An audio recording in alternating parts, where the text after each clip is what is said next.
Welcome to VVB9 news. తాడిపత్రిలో ఉద్రిక్తత. తాడిపత్రిలో తన ఇంటికి వచ్చిన మాజీ ఎమ్మెల్యే కేతిరెడ్డి పెద్దారెడ్డి వచ్చారన్న సమాచారంతో అక్కడికి చేరుకున్న టీడీపీ కార్యకర్తలు పెద్దారెడ్డి ఇంటి ముట్టడికి ప్రయత్నించిన టీడీపీ కార్యకర్తలు కొన్ని ఫైల్స్ తీసుకొని వెళ్లిపోయిన పెద్దారెడ్డి అనుచరుడు మురళి నివాసంపై టీడీపీ కార్యకర్తల దాడి.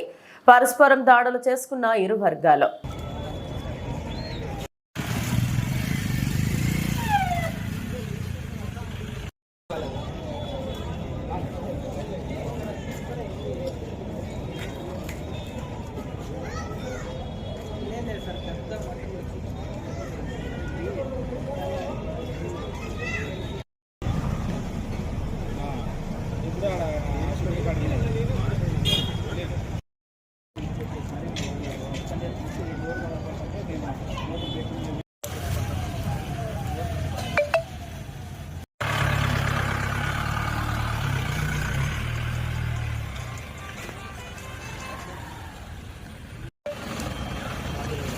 Register office